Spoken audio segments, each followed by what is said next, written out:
สัมมาสัมพุทธัสสะเกิดเป็นแต่ภายนาปฏิสนธินั้นมี16ลูกนับบ่ตั้งปฏิสนธิจิตเป็น14ลูกมนุษย์วันวัจนะเป็นทวน16ปาธรรมสาวนิกานิกันติจิตเป็นทวน18ภาคาวานิคาสันธิวาจนะเป็นปฏิและสัพพะลัมมานะเป็น2ที่แล้วภาวังคาจิตเป็น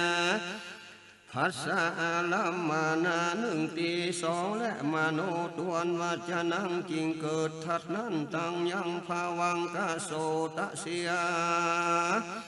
เลี้ยวกามาวาจาลาวาจนะเป็นทัดปฏิและสลาลัมมานะสตาลัมมานะเป็น2ที่ภาวังคาจิตเกิดทัดนั้นและมโนตวนวัจนะเกิดเกิดทัดภาสกาเสภาวังคาเสียแล้วกามาวาจาลาเป็นทัดนั้นปฏิและสัน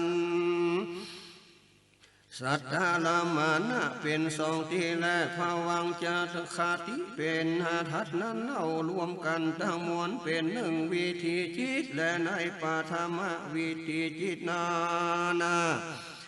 สาขาวานินิกันนาที่จิตเจ้าเกิดแก่โพธิสัตว์เจ้าด้วยสัพพวะอันยินดีซึ่งภวังคาจีวิปากขันธกรรมสโลกอันเพิ่งกล่าวว่าเป็นอัตตาภาวะแห่งตนนั้นด้วยอาการว่าสภาวะเมละโท